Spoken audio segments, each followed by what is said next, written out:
Tere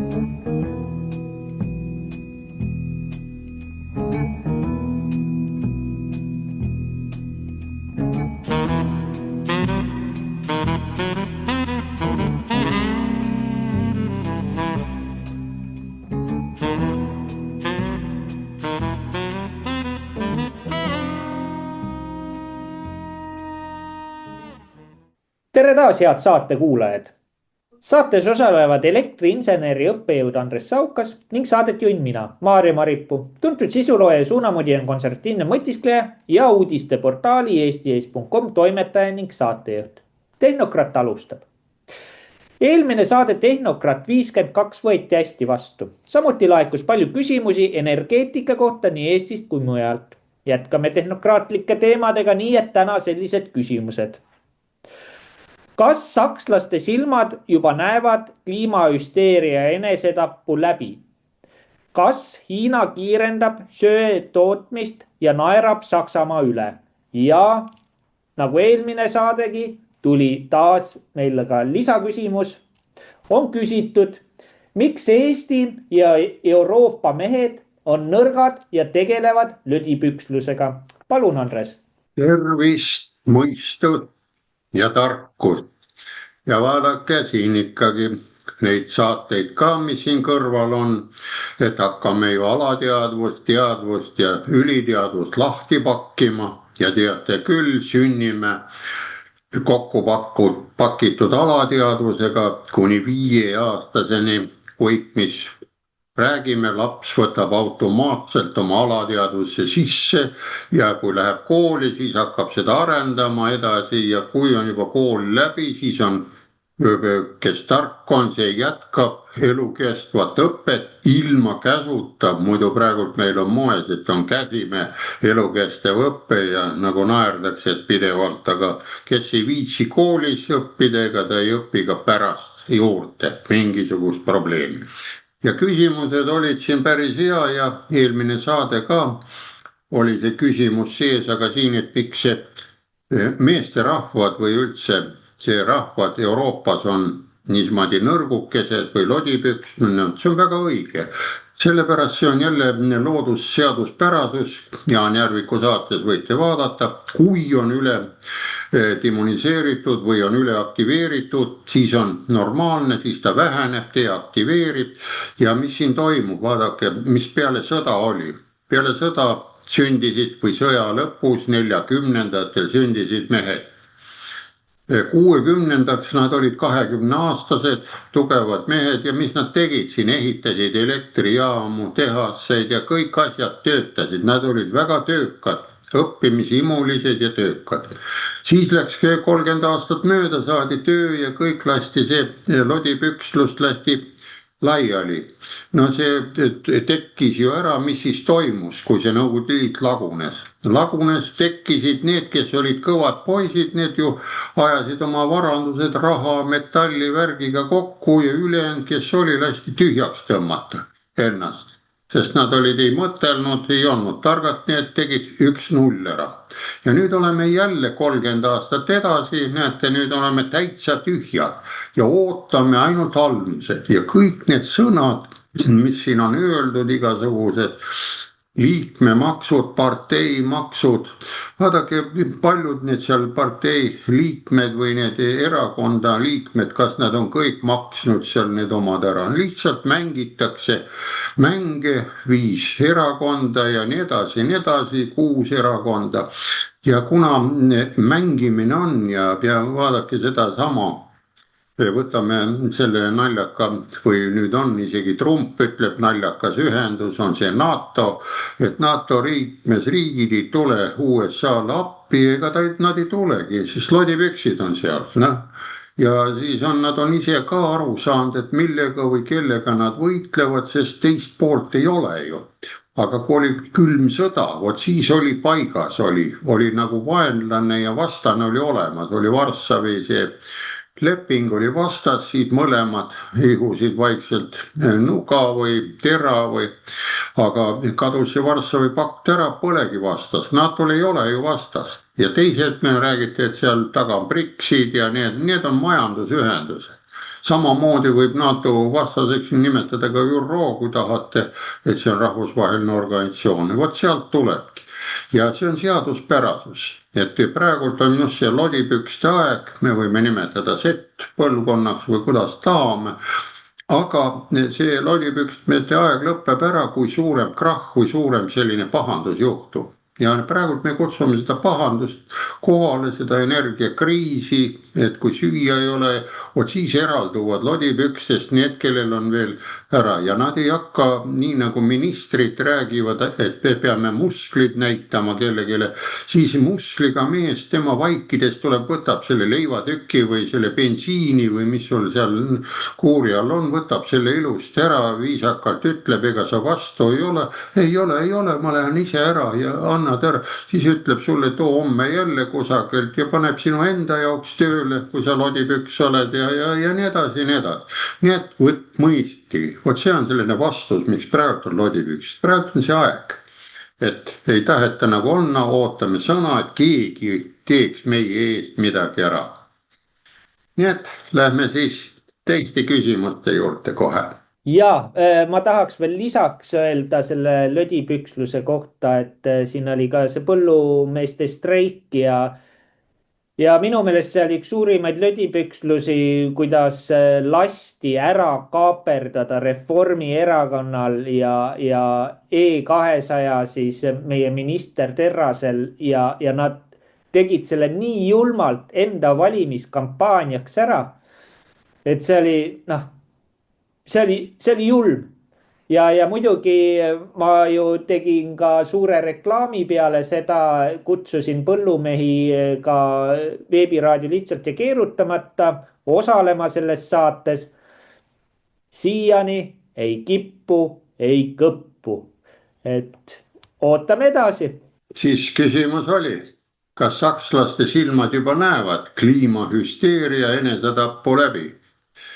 Kui mäletate, eelmine saade oli, siis me rääkisime ju seal gigantaku tehas hakkab nagu täitsa otsi andma, mis oli andnud ja siis see Saksamaa keemiatehas on Hiinasse ümber kolinud. Need on nüüd tehased, sest nendel ei ole nagu midagi teha ja kas nad näevad või ei näe, aga nüüd vaatame, kas üldine rahvas näeb. Sellepärast, et me tahame ka olla kellegi moodi, tavaliselt ikka sakslaste moodi või kellegi moodi, eestlane tahab olla. Kas meie veel näeme või veel me oleme maha jäänud sellest kliimahüsteeria sellest loost. Nii et vaatame, mida sakslased näevad siis. Et võtame siis lahti, protsendid, numbrid tulevad. Rohelise ülemineku pooldajate pettumus. Nad on petta saanud, ise teevad pettuse kokku ja siis hõikavad, oi, varastas mul taskust ära, aga ise on ju see samane. Toetus energia üleminekule Saksamaal on järsult langenud. Selle leidis hiljutine Allenbachi uuring. Kuigi 2012. aastal kiitis seda poliitilist kurssi heaks 73% küsitletust, näivad tagajärjed nüüd liiga selged olevat. Näete, vaid 43% toetab endiselt rohepööret. Lisaks seostab enamik küsitletud sakslasi energia üleminekut nüüd peamiselt riskide, mitte võimalustena. Näete, nad on aru saanud, veel natukene ja asi on paigas, aga meil ütlevad, et me kogu aeg tahame neid rohevärki teha. Ja näed, järgnev artikkel, mis siin on tõlgitud, on ilmus esmakordselt ajalehes Deutschland Kurier, Allenbachi instituudi uuring, mida peavoolumeedia suures osas maha vaikib.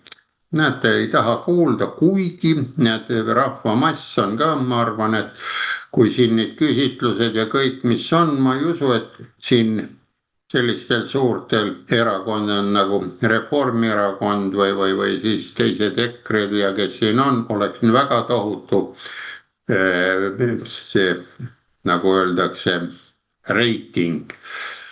Aga näete, siin on nüüd maha vaikitud uuring siinpoolselt. tekitab muret. Üha rohkem sakslasi näeb läbi kliimapaanika ja kliimapettuse. Vaadake, kui hästi ütleb.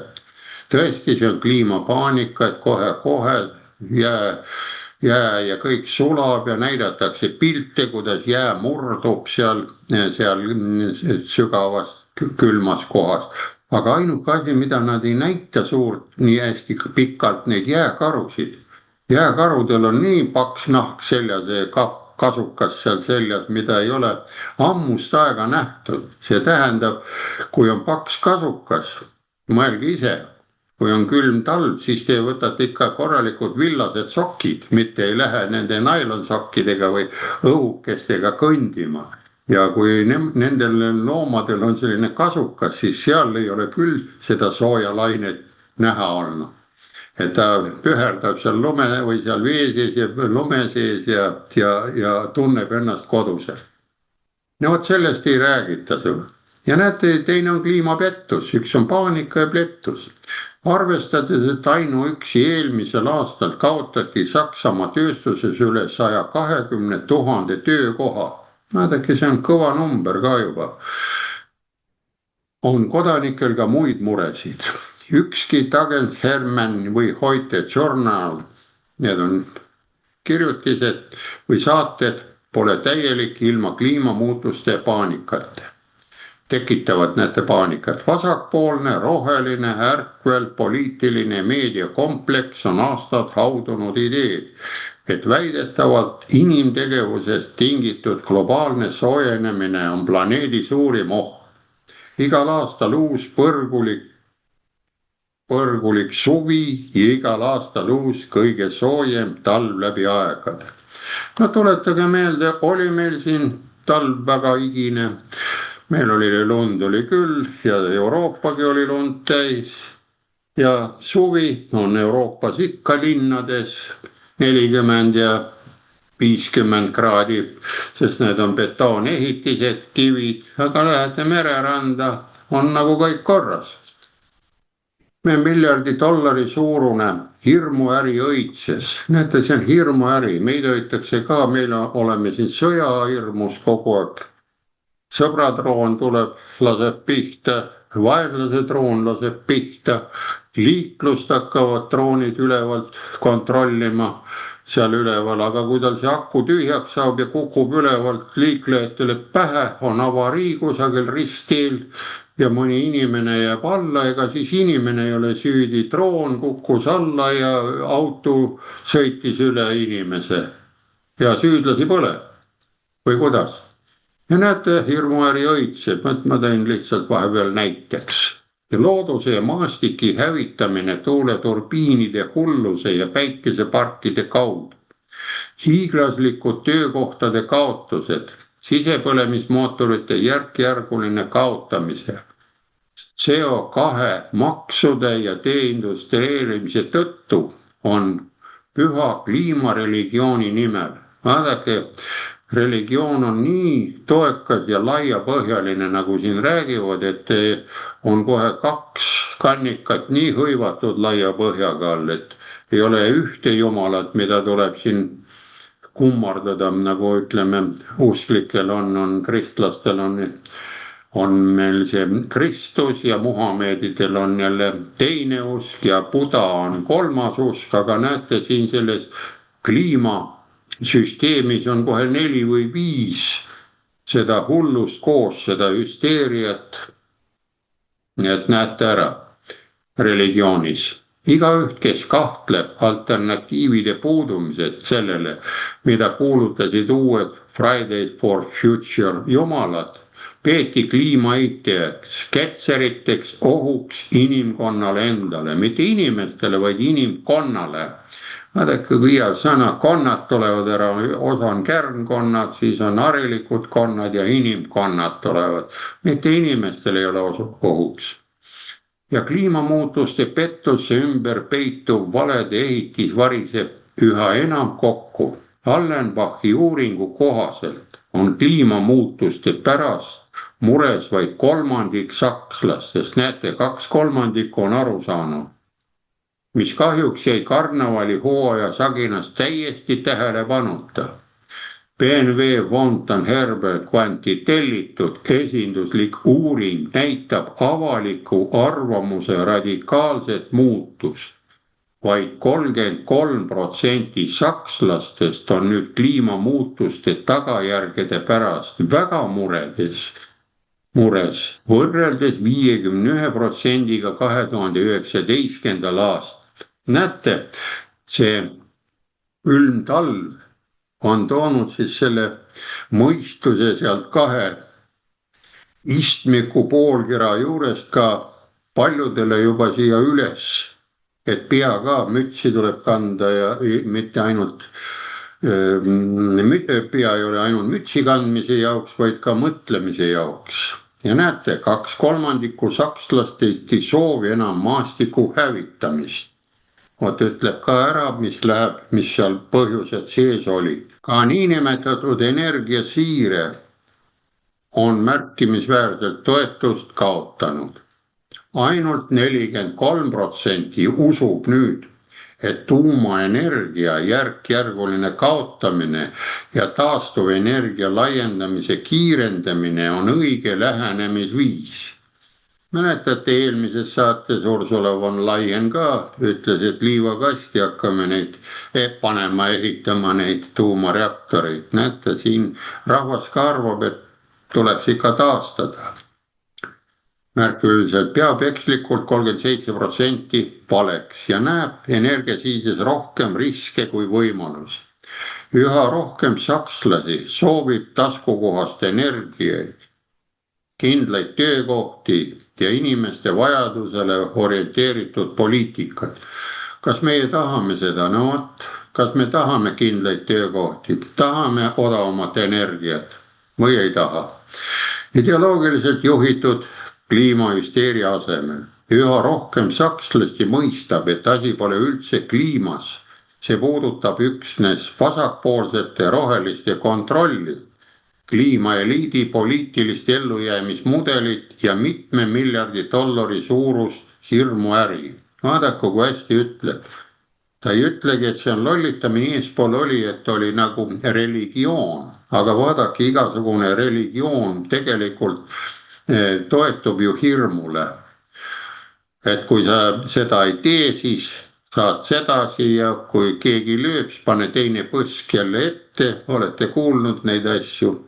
Aga siin tuleb radikaalselt olla, jätta need liivakastid ja need pakkumised ära ja toetuda põhiliselt, mis töötavad asjad. Need on välja leiutatud selle eelmise sajandi alguses, tulid need tuumareaktorid, tulid need sisepõlemismootorid ja tulid need auruvedurid ja nende koos konstruktsioon ja on küsitud mul ka sellist asja, et oot, aga akudega autod. Ma ütlen, te sõidate kogu aeg ju, teil on ju 12-voldine akuauto, alalisvooluauto on ju olemas teil.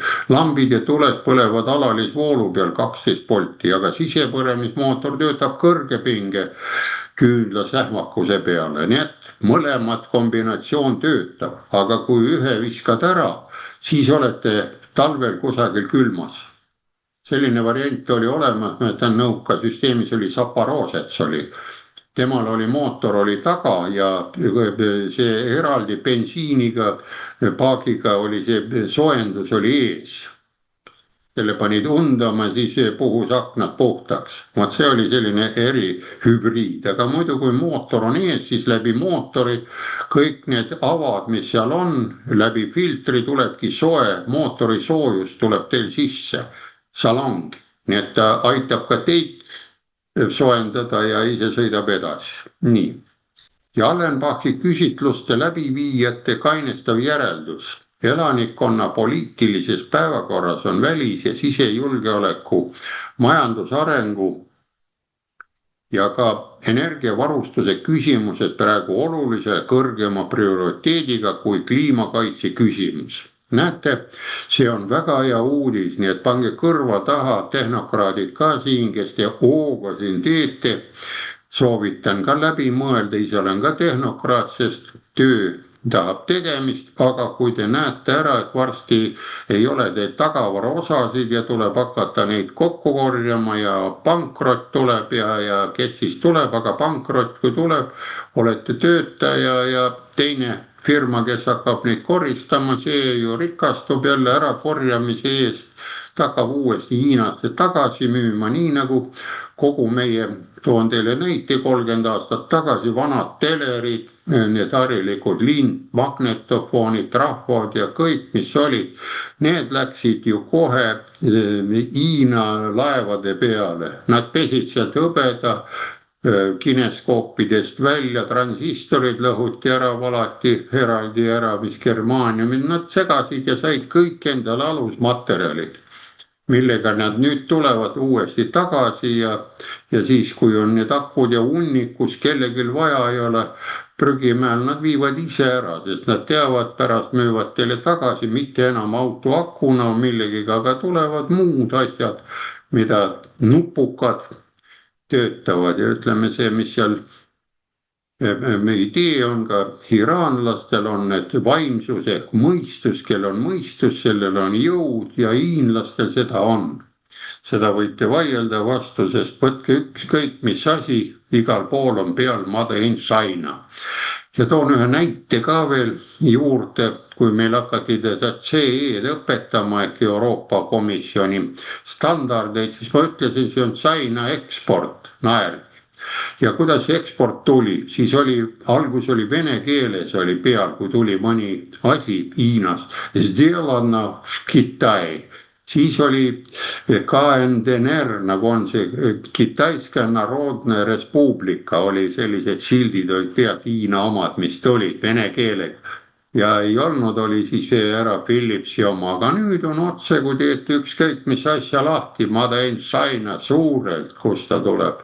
Ja mitte midagi ei ole, ta on turu endale võtnud pikkamööda rahulikult, nii nagu nende vana mõttetark ütles, et ega vaenlast ei pea maha lööma, vaid istu kalda, loota, millal ta laip mööda läheb, pane ainult kirja, et ta ise oma ahnuse, oma ülbuse, oma kõrkuse või oma sigaduste sisse ta sinna sai oma kingitused kätte.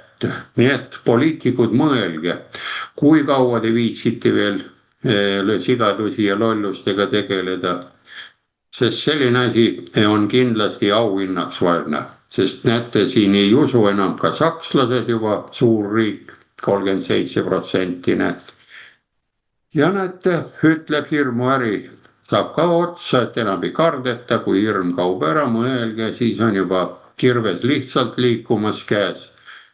Muidu kui kirvega ei oska tööd teha, siis peab õpetama, et kahe käega ja pakku lõhkuda, aga kui asi käpas, siis need parimad poisid loobivad väikseid kirveid seina sisse ja õpetatakse ja igasuguse asju. Jalenbachi küsitluste läbiviijate kainestav järeldus. Näete, elanikkonna poliitilises päevakorras on välis- ja sisejulgeoleku. Näete, on meil see välisjulgeolek olemas või? On meil sisejulgeolek olemas, vist on. Majandusarengu ja ka energiavarustuse küsimused praegu olulise kõrgema prioriteediga kui kliimakaitse küsimus. Nägite, meil on need olemas, sakslane juba saab aru, et need on vaja nüüd nagu tähelepanu alla võtta. Nii, selle küsimusega saime siis otsa. Ja nüüd siis kas Hiina kiirendab söötootmist ja naerab Saksamaa üle? Siin on hea pilt ka olemas, korstnad suitsevad, need on jahutustornid siin. Ja söökatlamajad töötavad ja lähme siis edasi. Ja näete, naerab sakslasi, aga nagu öeldakse, ta on ka suur riik ja suur riik võib naerda suure riigi üle, ei juhtu suurt midagi, aga kui väike riik, meie kipume suurt riiki mingisugust tükeldada või talle sõja kuulutada, siis ma arvan, et meil ei lähe kuidagi hästi. Aga võib-olla on teil mõtted teised, siis andke ikka teada. Samal ajal, kui Saksamaa laseb oma elektrijaama õhku, halvab oma majandus rekordiliste elektrihindadega ja sunnib oma kodanikke soojuspumpade peale, teeb ülejäänud maailm täpselt vastupidist. Eelkõige Hiina on teerajaja, Hiina on täielikult pühendanud palju halvustatud sööle. Näete, et tal on söösi, töötab, seda on ilm, tal mäed on seda täis. Kui see lõpeb otsa küll, siis teised mäed juba tulevad asemele, Torvas ja kõik, mis on, ega siis elu loodusse töötab oma järgi, nii et vaadake Jaan Järviku saadet Universumi Ainuväli, kuidas see asi toimub ja saate pihta siis, kuidas see energia, elekter ja on. Nii et ma võin talle ka öelda, mina ka ei tea, tema ka ei tea, ta on vanem kõvasti, mina ka ei tea, mis elekter on tegelikult.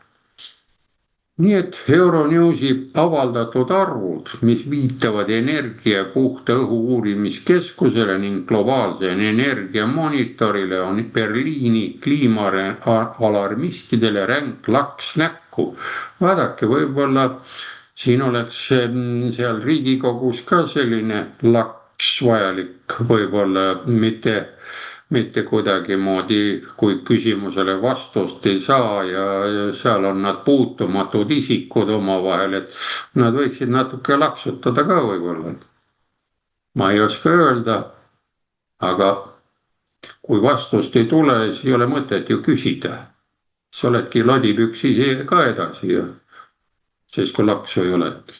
No see on minu tehnokraadi mõte, sest kui ma ikka näpud sinna pistiku pessa panen, küll ma sealt ikka laksu saan. Ta ei küsi, kas ma olen mis erakonnast ma olen või on, ma ka ei tea, juba lähen ise sassi. Ja üle maailma on võrku ühendatud üle 50 suure sööküttel töötav elektrijaama. Näete, Hiinas on üle 50 sööjaama. Neil tuumajaamasid ehitavad väikselt.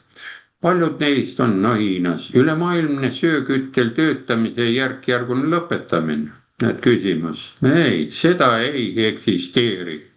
Vastupidi, uute sööküttel töötavate elektrijaamade ehitus on kogu maailmas tegelikult kahekordistunud. Need varsti on jälle 50 veel juures ja siin ei ole mitte midagi teha. Need suitsevad, töötavad ja tegevus läheb rahulikult edasi. Nii, ja ainuüksi Hiina lisas eelmine aasta võrku 78 gigavatti uusi sööküttel töötavaid elektrijaamu. Perspektiivi mõttes see on peaaegu täpselt samaväärne Saksamaa kogu elektrienergia vajadusega. Näete, terve Saksamaa jagu pani ta söökatlaid püsti. Teisisõnu, isegi kui Saksamaa oleks eelmisel aastal kogu oma elektrivarustuse tuule, päikese, hüdroenergiale üle läinud, oleksid CO2 heitkogused ikkagi suurenenud. Hiina söö taassünni põhjuseks on lihtsalt realism. Need on loodusseadused, loodusseaduspärasused, reaalne olukord. Kui mul on ikka elektrit vaja, siis ma panen alla ja kui mul sooja on vaja, siis ma ei pea oma majast seda puukütteahju välja lõhkuma, et mingi raha saama, vaid see annab sooja edasi. Pärast seda, kui riigis toimusid 21.–22. aastal ulatuslikud elektrikatkestused, olid Pekingi planeerijatel katsetamist kõrini. Näete, nad proovisid ka nii nagu meil siin Euroopas, Saksamaal ja Hispaanias oli. Aga siin meil ei räägi keegi, need on siin ka teinud tralli. Nad mõistsid seda, mida Saksamaal siiani eitatakse. Tuule- ja päikeseenergia on keskkonnateadlikkusele head, kuid need ei hoia tööstusriiki töös. Kui tuul ei puhu ja päike ei paista, siis tuled kustuvad. Hiina on sellest õppinud.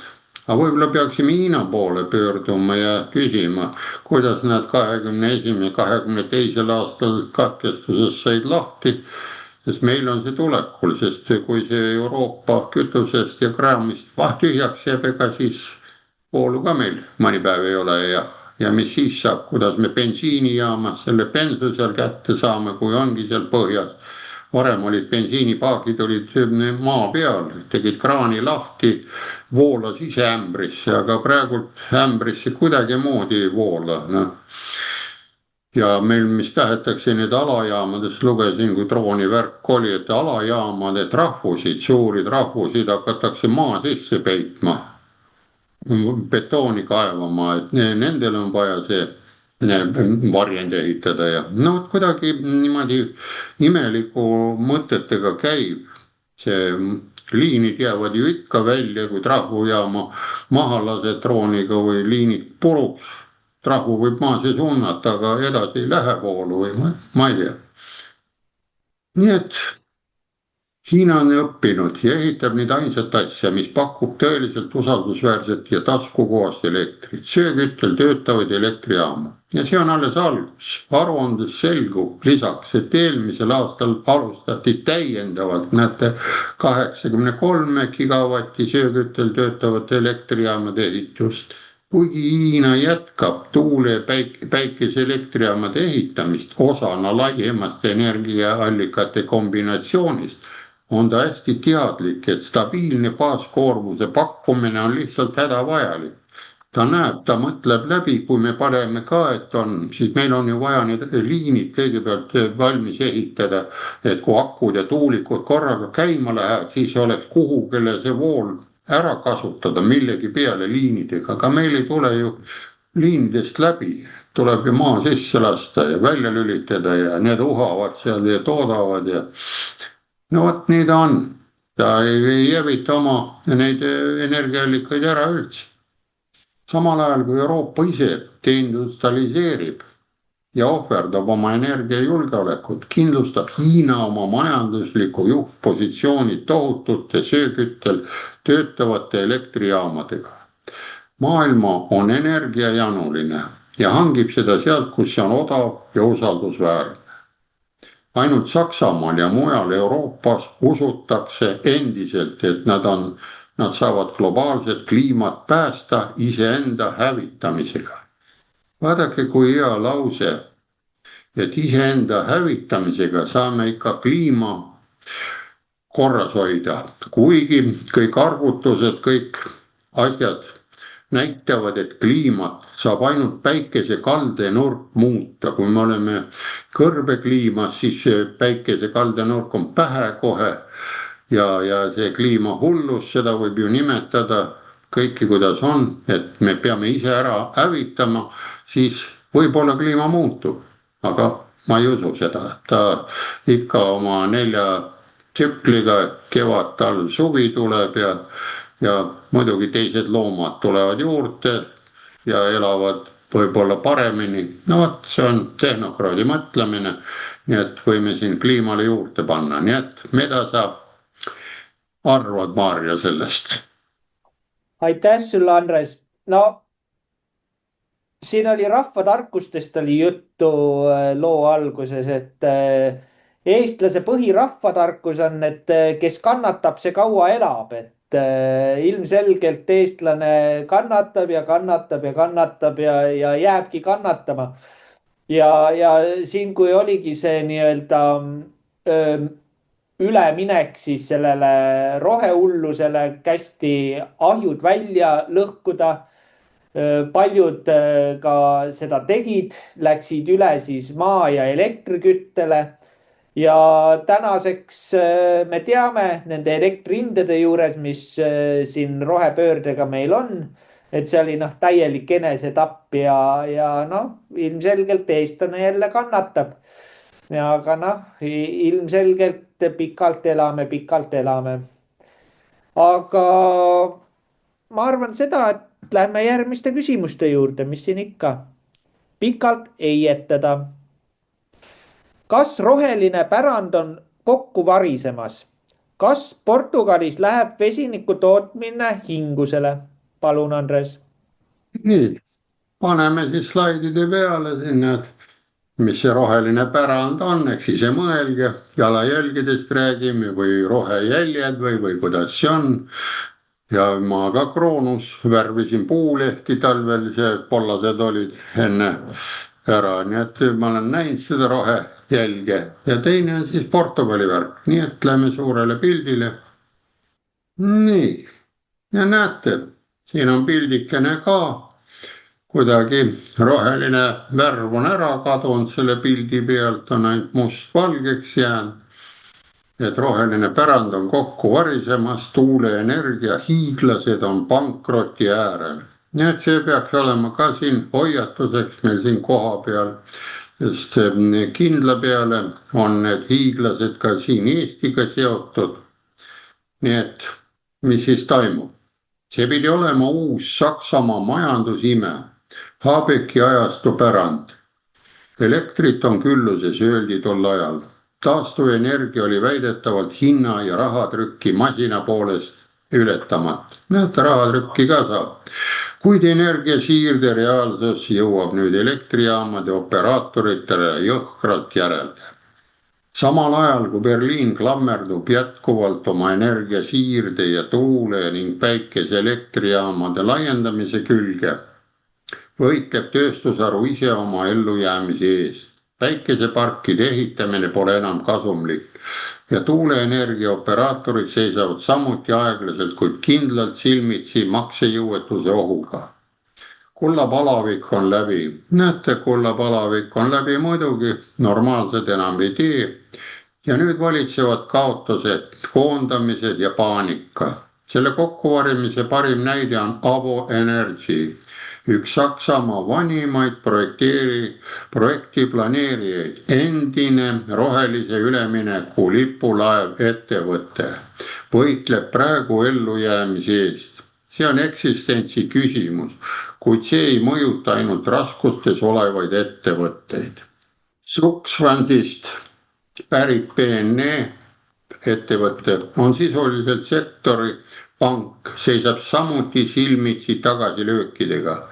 Vaid aasta pärast juhtimise ülesvõtmist Heiko Vutke aktsionäre pidi šokeerima kasumi hoiatusega. Planeeritud 110 miljoni euro asemel on tõenäoliselt tühine 45-60 miljonit eurot ainult. Näete, poole vähem tuleb.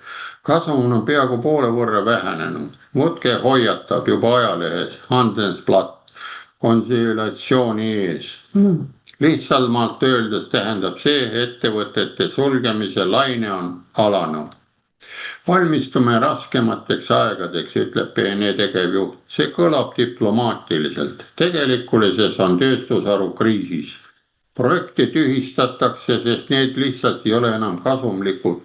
Väidetavalt odav energia on elektrijaamade operaatoritele kaotavaks tehinguks muutumas. Ilma tohutute toetuste ja garanteeritud ostuhindadeta pole miski sellest tegelikult väärt. Elektrienergia puuduse ja kõrgete hindade ajal ei toodeta peaaegu midagi.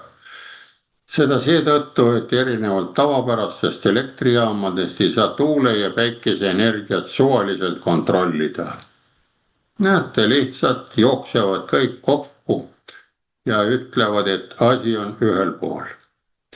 Ja teine küsimus, näete, siin on just Portugali vesiniku muinasjutt lõpeb korruptsioonisoos. Näete, see on ka nüüd roheline toru, et roheline vesinik Portugalis ka läheb kinni, nii et siin on näha, et asjad hooga toimetatakse ja toimivad, nii nagu ikka ajaloos need välja mõeldud asjad, mis ei ole stabiilsed, toimetatakse. Nii et mis siis on? Euroopa suur vesiniku muinasjutt. Ma ei hakka kommenteerima, kuulete ise. Vesinikust on ka tehtud muinasjutt. Enne oli ikka 7 pöialpoissi ja printsess muinasjutt, aga vesiniku muinasjutt sobib ka võib-olla. On jõudnud suurejoonelise lõpuni. Enneolematu korruptsiooniskandaal on Portugali $1 unistused ja selle sotsialistliku valitsuse koristikku lohistanud. Kogu kontinendi rohelise energia asemel on alles vaid tühjad lubadused ja purunenud illusioonid. See pidi olema rohelise ülemineku särav lipulaev projekt, aga nüüd lebab see varemetes. Portugali sadamalinnas Sinesis on plaanis toota päikeseenergia abil massiliselt rohelist vesinikku ja varustada sellega kogu Euroopat. Näete, kui tugev. Tänane reaalsus, kui lähete selle peale, siis näete, kuidas seal on. Enneolematu korruptsioonikatastroof. Mõelge, kas meil ei ole siin korruptsioonikatastroofi ette näha.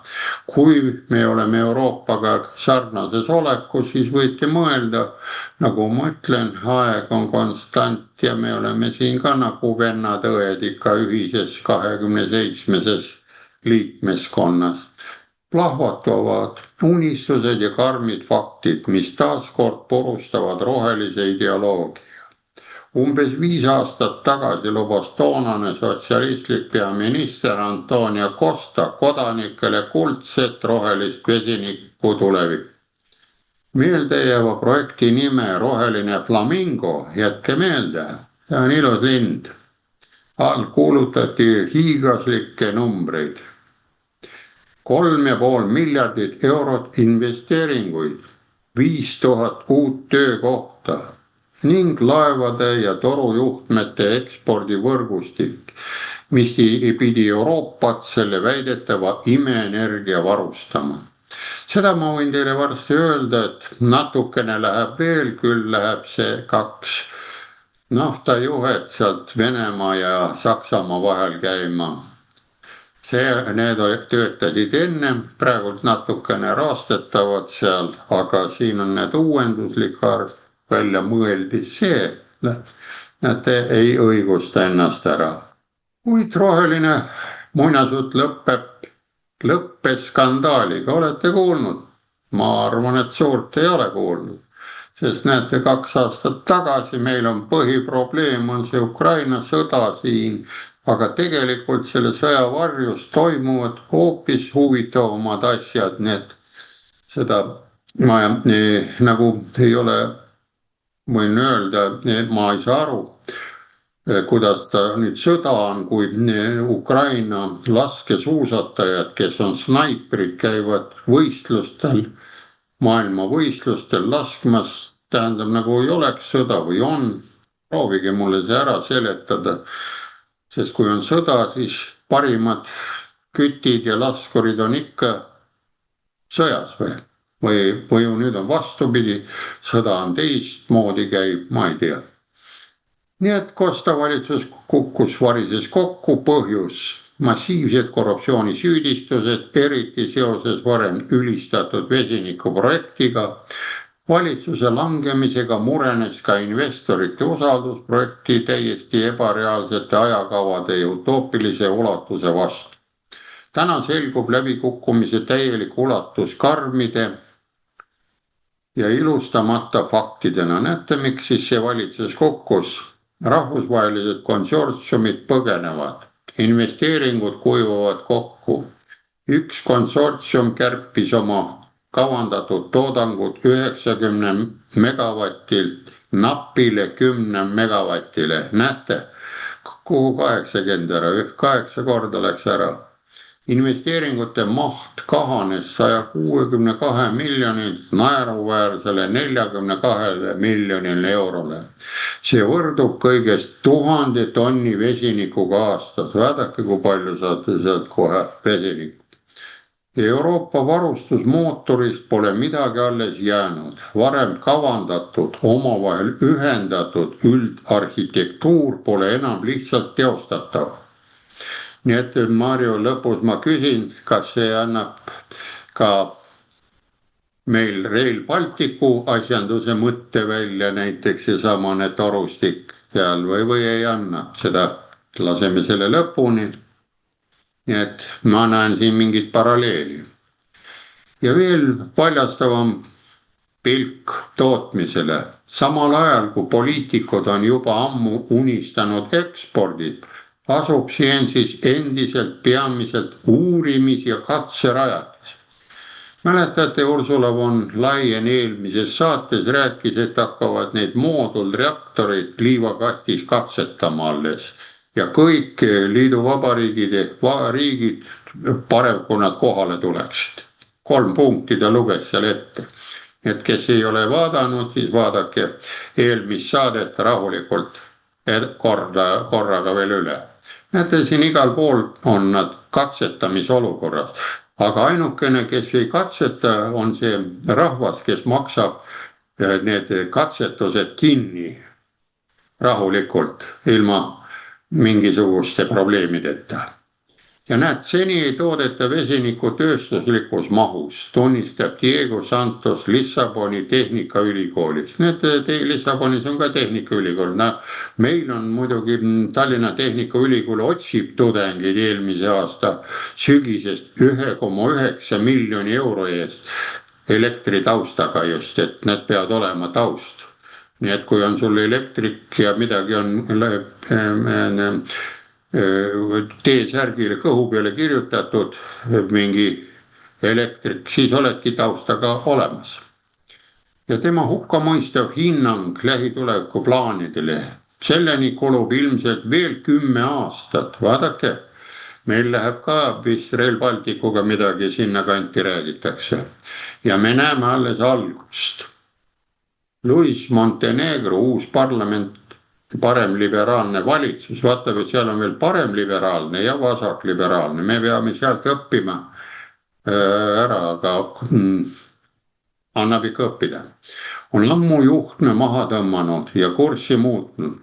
Ekspordi unistus on vaikselt maha maetud, nad ei tahagi anda seda rohelist vesinikku või kadedad. Nüüd on tähelepanu keskmes sisenõudlus, näiteks semenditehaste või väetistootjate järele. Portugali vesiniku assotsiatsiooni esindaja Felipe Vasconcelos Ferrandes ütles diplomaatiliselt. Tolleaegsed ekspordiplaanid olid ilmselt veidi liiga ambitsioonikad. Lihtsalt öeldes, need olid puhas fantaasia. Vaadake, kui hästi ütleb. Ma arvan, et siin saab paralleeli küll vist Rail Balticuga võtta, et see on ka fantaasia objekt, muinasjutt või kuidas. Kuna vesiniku transportimine praktikas on osutunud liiga keeruliseks, nad ei saagi teda transpordi, ega rongi ka. Praegult Rail Baltical ei ole ühtegi rööbast maas. Üle jama on praegult ikka see rong seal sõitma panna. Ma kahtlen natukene, aga võib-olla Marius oskab pärast öelda. Aitad mind, lolli tehnokraat. Pööratakse nüüd pingutused vastupidiseks. Fookus nihkub ammoniaagile. Energiaettevõtte Galp plaanib Sainsse 100 megavati võimsusega tehast, mis peaks tööle hakkama 2026. aasta teisel poolel ja mille eesmärk on asendada vähemalt 20% olemasolevast hallist vesinikust. Need vesinik jääb halliks, rohelist nad ei annagi. See on aga vaid tilk meres ja asenda hiiglaslikku ekspordi struktuuri. Isegi kliimaaktivistid langetavad poliitikute algsete plaanide kohta hukkamõistva otsuse. Need aktivistid tulevad ka juba poliitikutele kallale. Vaadake, see olukord võib siin ka toimeda, et varsti on see Greta Thunberg ka meil siin Riigikogu ees ja klopib neid otsustajad seal või kuidas see värk on. Need plaani kohta hukkamõistva otsuse. Keskkonnaorganisatsioon Net Zero, see on 0 ju, peab pikama transpordi lihtsalt valeks lähenemisviisiks. Vesiniku transportimine pikkade vahemaade taha on jama, väidab Akatsio Paires. Seega langeb järjekordne rohelise vesiniku projekt reaalsuse ja sulgudes need reaalsus on hoopis korruptsioon või? Sulgudes, ma vali kumba tahad. Ohvriks veel üks niinimetatud energiasiirde toru unistus, mis ei vasta ootustele ja põhineb tühjadel lubadust. Nii et tulime siia suurele pildile, siin näete igasugused rohelised vesinikud, vahepeal see vesinik läks halli värvi, nii et ma arvan, kui sa ühes eelmises saates ütlesid, et sa oled restorani värgis tegelenud, siis sa tead küll, kuidas rohelist viina saab või midagi, tuleb segada vee või viinaga värvainet ja mahlast või mingisugust piparmendijooki või ta ongi roheline või. nii et mis sa arvad nende küsimuste kohta? ja aitäh, no rohelise kokteili saad pisangist väga hästi, et jah, nii ta käib. aga kui nüüd Rail Balticu juurde minna, siis tegelikult ju, kui Rail Balticu projekt käivitati, siis ju öeldi, et aastaks 2026 ehk siis täna peaksid ju rongid juba sõitma hakkama. aga Anastasia Kovalenko-Kõlvart on väga-väga tublit tööd teinud ja uurimiskomisjoniga on jõutud selleni, et kuna lätlased ka panevad mugavalt pidurit, siis 2035 ja kõige sitemal juhul 2040 ja kui nüüd arvestada seda, kuhu kogu see maailma tehnoloogia üldse areneb, on ju, et me räägime ju Hiinas, kus rongid juba sõidavad magnetjõul, nad õljuvad seal kohal ja meie teeme mingit kuradi raudteed, mis on noh, tehnoloogia poolest on 100 aastat tagasi, on ju. et 2040 aastaks, kui meie saame rongid valmis, siis Hiinas juba lendavad rongid. et noh, millest me räägime, et mina näen seda, et see kogu see Rail Balticu projekt, see on puhas nii-öelda rahvaröövi projekt, et kogu see raha, riigikassa kõik sinna uputada ja kõik, kes selle projektiga on seotud, need lihtsalt korjavad omal selle raha sinna oma tasku ja that's it, rohkem ei olegi. ma arvan, et see projekt kunagi ei saagi valmis, lihtsalt ongi, et 2040. aastani me saame varastada lihtsalt rahva raha. ja see on nagu punkt, aga ma ise loodan, et see tulevad uued juhid ja uued valitsused, kuigi meil on need e-valimised, mis hoiavad need varganäod kõik seal pukis, aga no mingi hetk ju peab ju see asi ka muutuma. aga siinkohal olemegi jõudnud küsimustega vist lõppu või? nii ta on. aga väga äge jälle taaskord väga äge saade ja aitäh ja järgmise korrani. nägemist.